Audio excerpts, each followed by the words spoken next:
I'm Kyle Williams, 26 years old, and I drive a 1996 Toyota Supra.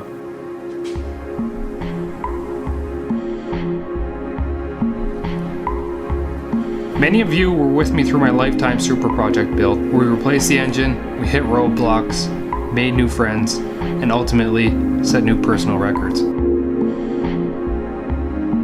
We achieved a 10-second pass last season. Now, we're on the quest for more. Welcome to my 9-second Supra build. Alright, what's going on, guys? We're gonna do something a little bit different today outside of my normal build series that I've been doing.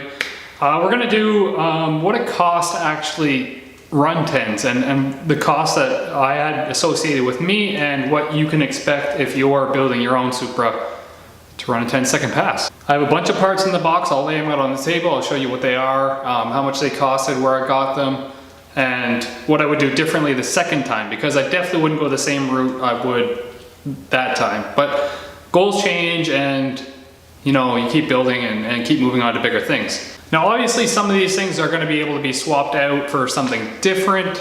I can even include the price of the car and what the car costs to be landed, and you can kind of get a rough estimate of what it would cost to build your own Supra to run 10s in Canada. America. Because you US guys, you can't import them yet, so it's gonna be a lot less for me to run 10s than it is for you guys. Here we go. First things first, we're gonna get out the white table, the infamous white table from the Mockula build and the Supra build. If you guys don't know, me and Kent, we share the same table because we can't afford to buy 2 tables. And they're like 40 bucks each.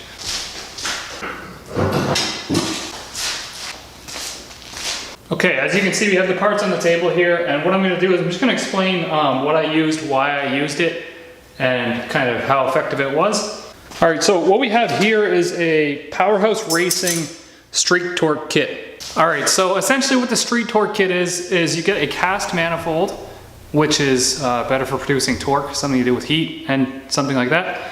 And with this particular kit, you have the choice of a 6266, 6466 and 6766 precision turbo. So I did go with the 6266 turbo at the time because I thought it was just going to be a street car, and it is a journal bearing. It was a cheaper option, but I used it mainly to hit like 500 wheel horsepower on the street on pump gas, and that was my full intentions of what I was doing. So that's what I went with. The whole kit was around $2,500 American. It was on sale, and what it includes was the turbo, as I said, the cast manifold, the 44 mil tile wastegate, and the downpipe, which it actually bolts to the factory cat delete downpipe. Unfortunately, that necks down to like 2.5 maybe, I think. So I did have a lot of exhaust restrictions in that downpipe, and I'm surprised I did make the power that I was at the track. So the only time I did have this car on the dyno, it did make 450 wheel horsepower at 16 PSI.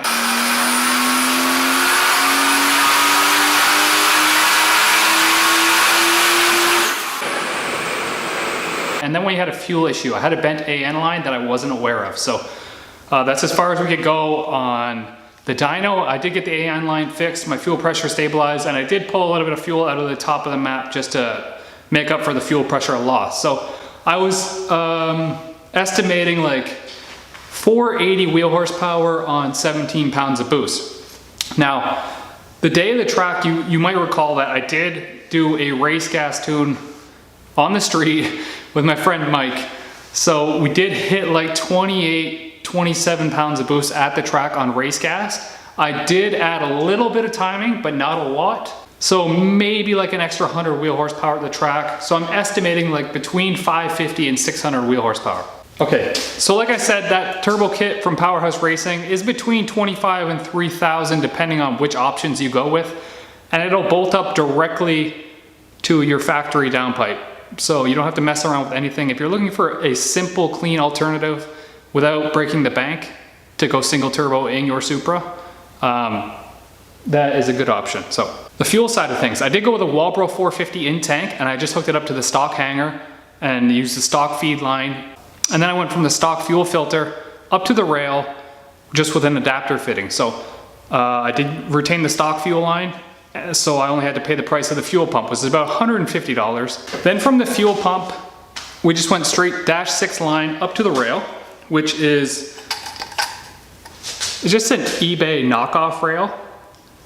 And if I were to do it again, which I already did do it again, I would go with a way better rail. So technically you don't need a crazy rail. All it is a piece of blank aluminum with a hole through it that just feeds injectors. And this worked quite well. And then I had a set of 800cc. They were marketed as Bosch injectors, but they're just like eBay injectors. I did have them flow tested. They all matched up real good.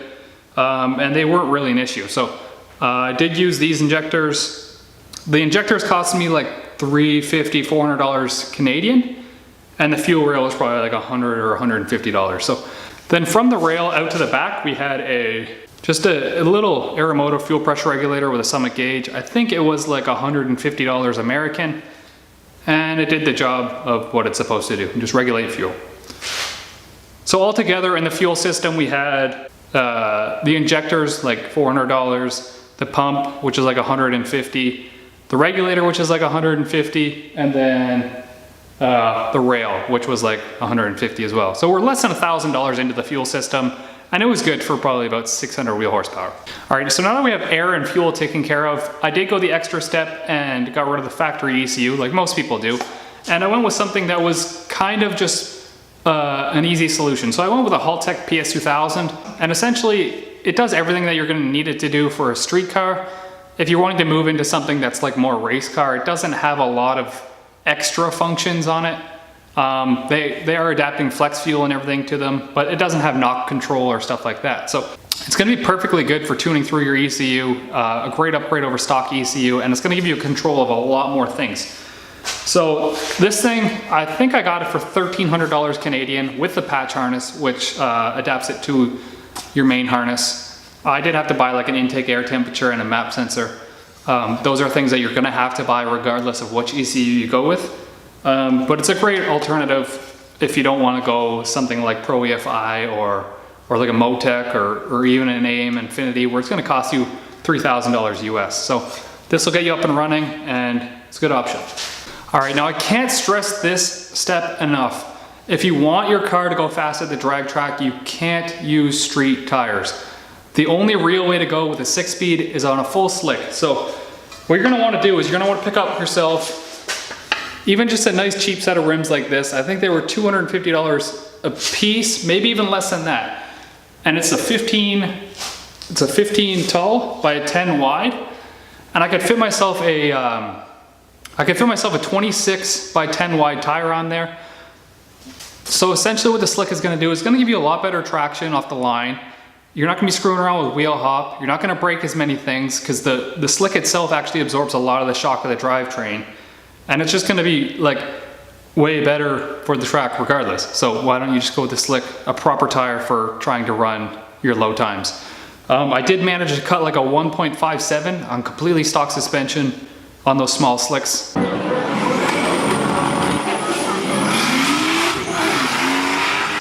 So do it right, get yourself some slicks. That's like the one thing I can recommend. If you wanna stay stock ECU, stock turbos and everything, just upgrade to a pair of slicks, please. All right, so as you can see, I kind of did this on a budget.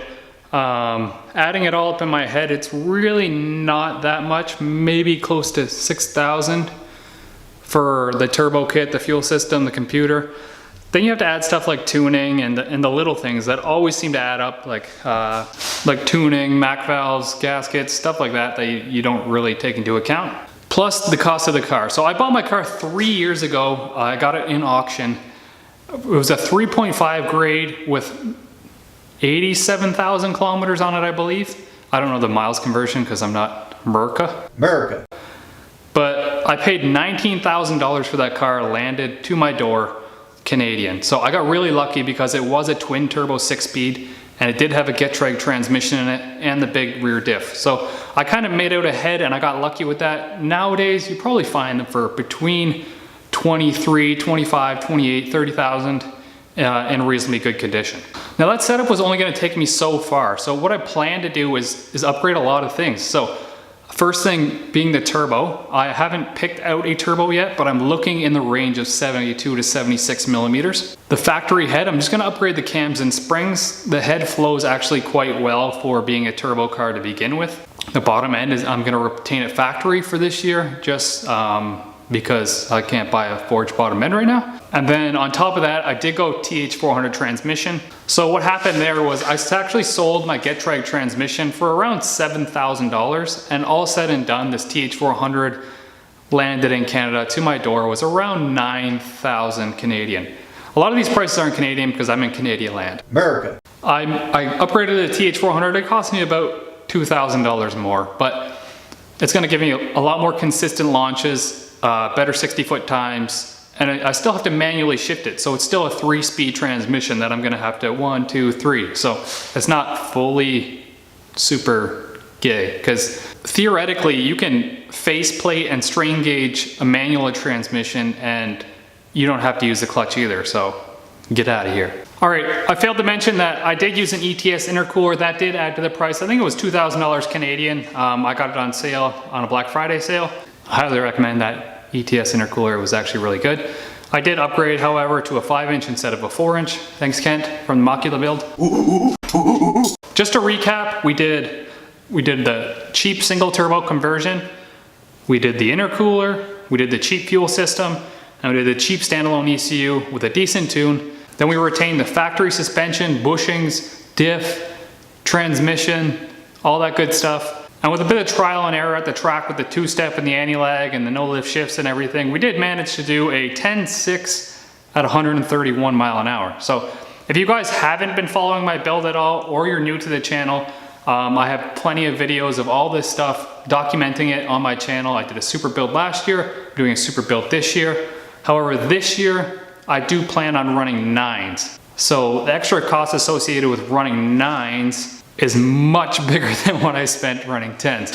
So I'll show you a quick teaser of some of the parts that I do plan on using to run 9s. First thing to get out of the way is a big cost of running faster times is that a lot of tracks are gonna require you to run a cage. Now, technically I did need a cage to run that 10 last year, but I did the 10 on a Hail Mary pass, and it was the only pass that I did that quick that beat the 11.5 mark. So I did plan to replicate it, but the track got shut down for rain, and then that was the end of the season. Another cost of going faster is gonna be a cage. Now I am building a full chromoly cage if you watch my channel. It's at AFR AutoWorks right now. And they're building me a full chromoly 8.5 cage, which is gonna cost me between $4,000 and $5,000 all said and done, I assume, something like that. So that's a big chunk of change in my pocket. Now I wish I could lift this thing up, but it's actually way too heavy for me to lift up. This is our TH400 transmission. It does retain the factory Supra bell housing from an auto with an adapter to a TH400. And then we have a Pro Torque converter that's gonna bolt up to the factory flex plate. So this thing, like I said before, it cost me an extra $2,000 on top of selling the V160. If I could do it again, I probably would have bought a Supra in better body condition, paint-wise, and then I would have went with an auto to start with. However, I never expected myself to be where I am now and building what I am now. So I guess it's all trial and error when you're buying a car, but that's just my personal opinion. All right, so I already mentioned that I was gonna go bigger turbo. Along with the bigger turbo, we're gonna need way more fuel, especially if I'm gonna go with ethanol, which I plan on doing. Some costs associated with that is gonna be a bigger fuel system. And I have to thank Powerhouse Racing for this one because they really hooked me up with this. So what we have is a Powerhouse Racing billet triple pump hanger. You have slots for 3 450 pumps, and that's what I plan on running. They feed up to the top, and then you have your exits up here. So, sorry, didn't put that in the camera.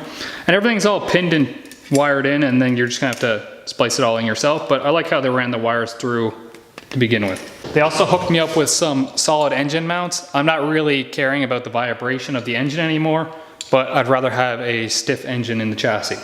Like I said before, the fuel rail is really just a piece of hollowed out aluminum. However, some are bigger than others. So what I went with was the Powerhouse Racing Dash 8 going through. It's the size for a Dash 8, so it'll flow a lot more fuel. And the injector sizes are 14 mil instead of 11 mil. So it'll flow more volume of fuel than my eBay rail, and I kind of figured I'd just upgrade. Thanks for Powerhouse Racing, they really hooked me up with this stuff at a bit of a discount. On top of that, I did have to go bigger injectors. Now, Kent really helped me out on this one. I know everybody's helping me out, but we have 6 ID2000s. 4 were from his Honda Civic project, which you guys might actually see again soon. We might actually do a small NA build on it. So 6 ID2000s. I do have the actual correct top hats. They're in a different box, but that's what I'll be running for fuel. So E98 at the track, ID2000s, should be good to go. So anybody who's actually priced out stuff like this, like the triple pump hangers and the ID2000s and the fuel rail, those are all big money items. All right, so you can see that running 9s is gonna cost me a lot more money in the end, but it's gonna be a lot more fun, and I hope you guys enjoy it. All right, so I hope you guys enjoyed that. All said and done, around $30,000 Canadian to run 10s in a Supra, which is less than you can actually buy a twin turbo Supra for in the States anyways. So that's just my cost. If you guys want to do the same thing, come move to Canada Land. We accept everybody apparently. Follow my Instagram at Supra_Williams. Make sure you subscribe to the channel, guys. I got a lot of guys who just come in here and check it out and then leave without subscribing, and then you guys miss all the fun. And then you come back like 2 months later and you're like, whoa, what happened here? I forgot to subscribe. So get on that and peace easy.